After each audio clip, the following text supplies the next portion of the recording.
Assalamualaikum warahmatullahi wabarakatuh. Selamat pagi semuanya. Apa kabar? Alhamdulillah jika kalian sehat semua, dan semoga kalian tetap sehat selalu. Pada pagi hari ini kita akan membahas tentang materi yang selanjutnya. Tapi sebelum kita masuk ke materi, marilah kita berdoa bersama-sama dengan membaca bismillah, kemudian membaca raditu billah. 1, 2, 3. Bismillahirrahmanirrahim. Raditu billahi rabba wa bil islami dina wa bi muhammadin nabiyyan wa rasula. Rabbi zidni ilma warzuqni fahma. Amin. Ibu absen terlebih dahulu ya. Hari ini siapa yang tidak masuk? Ada tidak yang tidak masuk hari ini? Tidak ada ya. Nah, kan kita akan memasuki bab yang selanjutnya, yaitu, ada yang tahu kita akan memasuki bab apa? Yaitu kita akan memasuki bab baru, sholat qashar. Sebelum kita melanjutkan bab yang selanjutnya, apakah ada yang ditanyakan terkait materi sebelumnya, materi pembelajaran pada minggu lalu? Yaitu kita kemarin sudah belajar tentang salah satunya yaitu sholat fardu. Apakah ada yang ditanyakan mengenai sholat fardu? Ada tidak ya? Tidak ada ya, tidak ada yang ingin ditanyakan terkait materi sebelumnya. Oleh karena itu kita lanjutkan saja ke materi selanjutnya.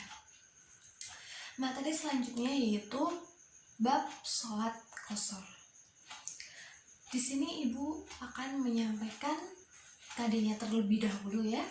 KD-nya yaitu menunaikan sholat qashar ketika keadaan tertentu sebagai implementasi ketaatan beribadah. Itu KD-nya ya. Dan indikatornya yang pertama, di sini ada 2 indikator minimal untuk KD tadi. KD yang menunaikan sholat qashar ketika keadaan tertentu sebagai implementasi ketaatan beribadah. Yang pertama yaitu indikator minimalnya melaksanakan sholat qashar bagi yang memenuhi persyaratan sebagai implementasi ketaatan beribadah.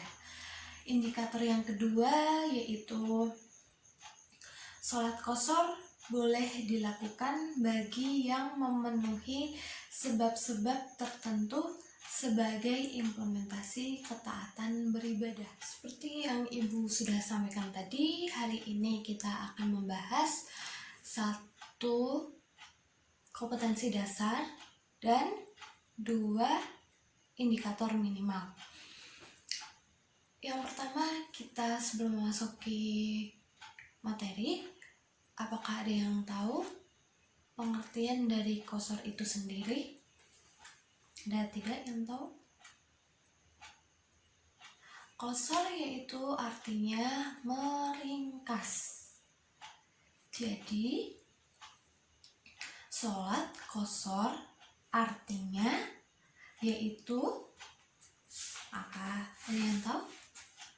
Kan tadi ibu sudah menjelaskan kalau qashar itu meringkas. Jadi kalau sholat qashar itu artinya apa? Apa? Ayo, ada yang tahu?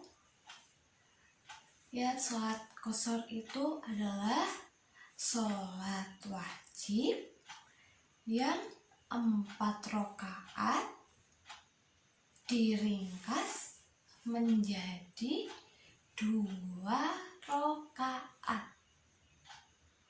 Diulangi sekali lagi.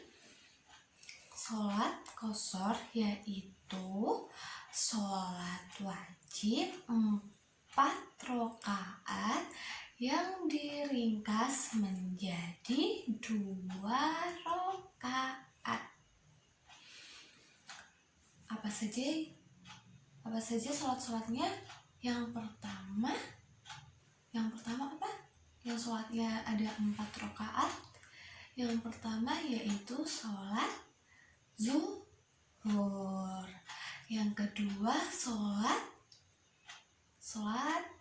asar. Yang ketiga sholat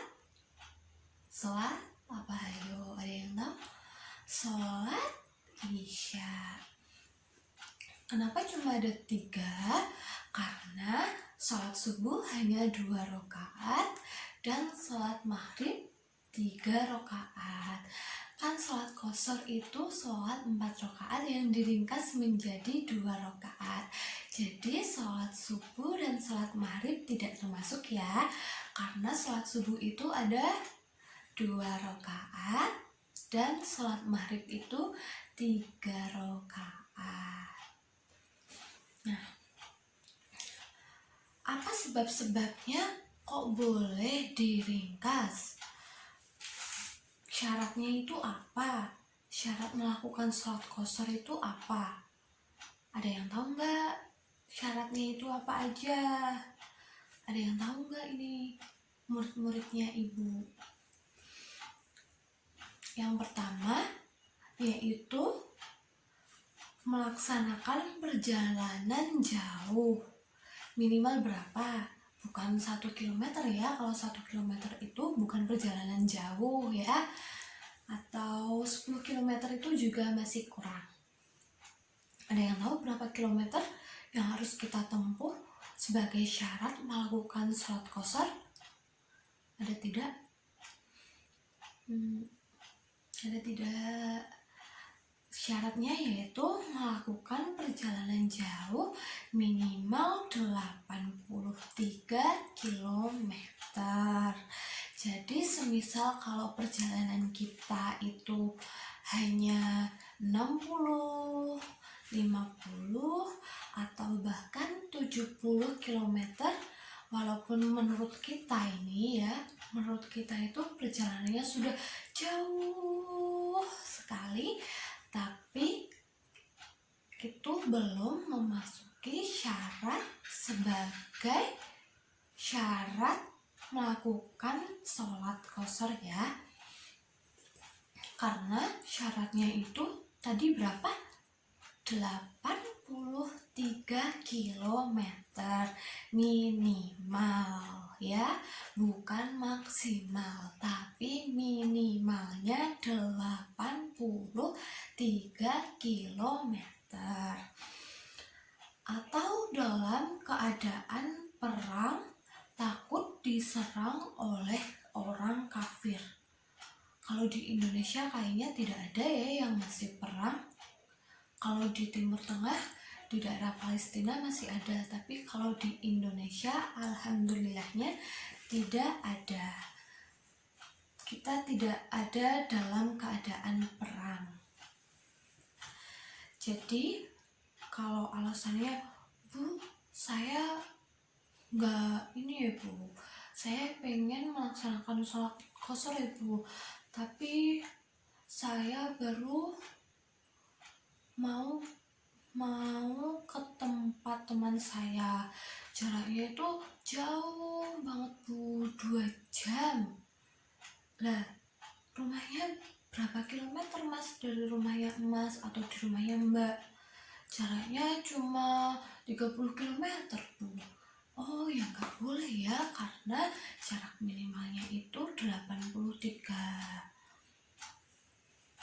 Selanjutnya yaitu perjalanan yang dilakukan bukan untuk maksiat. maksiat misalnya apa? Kita berjalan untuk kita berjalan jauh tapi niat kita buat begal orang. Kita jalan jauh tapi niat kita buat mencuri. Kita berjalan jauh tapi niat kita untuk menghabisi nyawa orang lain. Nauzubillah ya, kita nggak boleh seperti itu. Nah, perjalanan seperti itu tidak boleh kita melakukan sholat qashar, karena perjalanan itu bertujuan untuk maksiat. Misalnya ini ya, kita berjalan jauh selama 2 jam, jarak tempuhnya itu 100 km. Tapi di sana kita berjudi, kita taruhan itu juga nggak boleh ya. Tapi kalau kita perjalanannya jauh selama 150 km, 120 km, tapi niat kita, tujuan kita untuk menuntut ilmu, untuk bersilaturahmi, untuk pulang kampung, itu boleh melakukan sholat qashar itu tadi, asalkan niat kita bukan untuk maksiat. Niatnya bukan untuk maksiat ya, diingat-ingat ya. Yang selanjutnya yaitu sholat yang diqashar itu adalah sholat adaan, sholat tunai, bukan sholat yang diqodho. Diqodho itu artinya kita mengganti sholat yang tadinya tertinggal. Jadi sholat yang tadinya tertinggal itu tidak boleh diqashar, harus kita di qodho itu penuh 4 rakaat. Tapi kalau kita mau perjalanan jauh itu tadi boleh diqashar ya, asalkan sholat itu adalah sholat adaan atau tunai. Yang selanjutnya, berniat mengqashar ketika takbiratul ihram. Niat ya, jangan lupa niat. Tadi di depan saya sudah menjelaskan mengenai sholat yang bisa diqashar. Saya ulangi kembali, sholat yang bisa diqashar yang pertama adalah zuhur, yang kedua yaitu asar, yang ketiga adalah isya. Kenapa hanya 3 itu? Karena yang mempunyai sholat 4 rakaat hanya sholat itu saja. Niat sholatnya sebagai berikut. Kemudian niat sholat qashar. Bismillahirrahmanirrahim. Usalli fardal asri rak'ataini qashran adaan lillahi ta'ala. Sebab diperbolehkannya melakukan sholat qashar antara lain menurut mazhab Syafi'i bagi orang yang dalam perjalanan dan memenuhi syarat, lebih baik untuk mengqashar sholatnya ketika berada di perjalanan.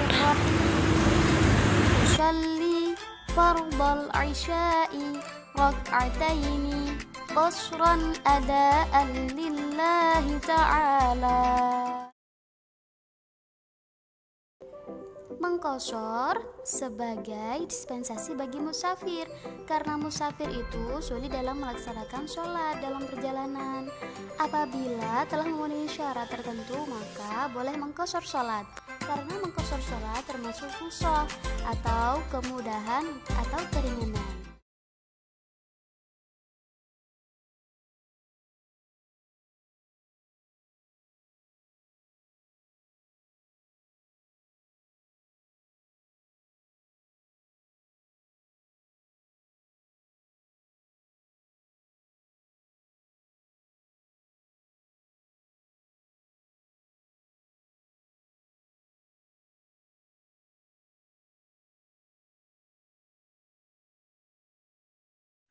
adakah yang ingin ditanyakan terkait materi sholat qashar pada pagi hari ini?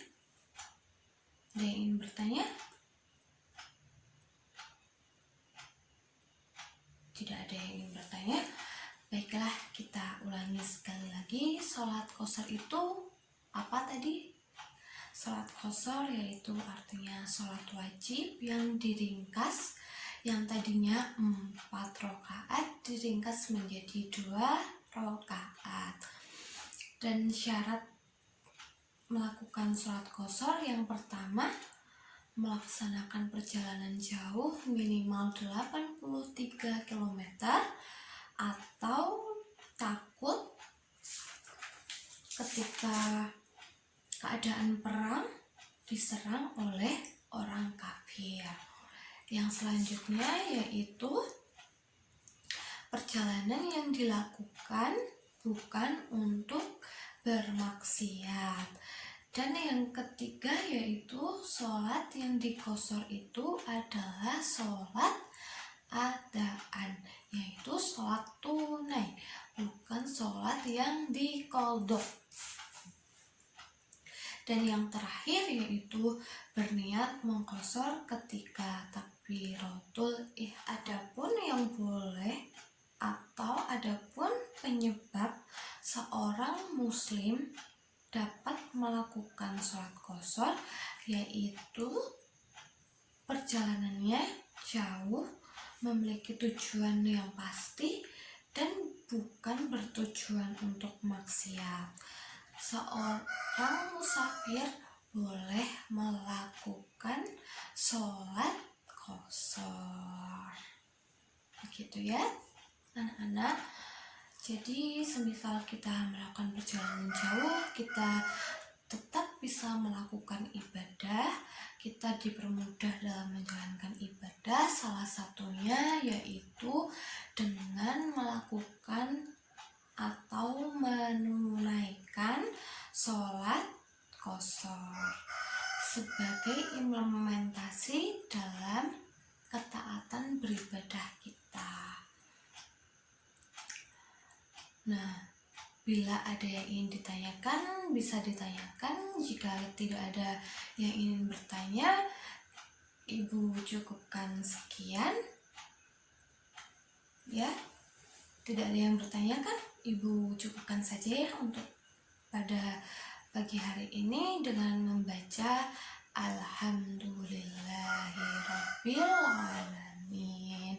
Sekian dari Ibu, ada salahnya mohon dimaafkan, kurang lebihnya Ibu juga mohon maaf bila ada perkataan yang kurang berkenan pada hati anak-anak sekalian. Ibu akhiri dengan membaca Alhamdulillah. Wassalamualaikum warahmatullahi wabarakatuh.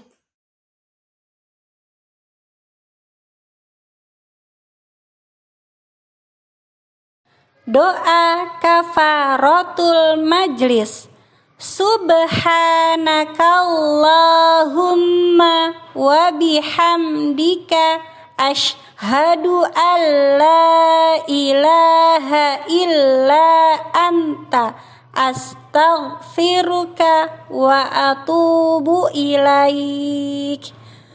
Maha suci Allah, dengan memujimu aku bersaksi tiada Tuhan selain Engkau. Aku memohon pengampunanmu dan bertaubat kepadamu.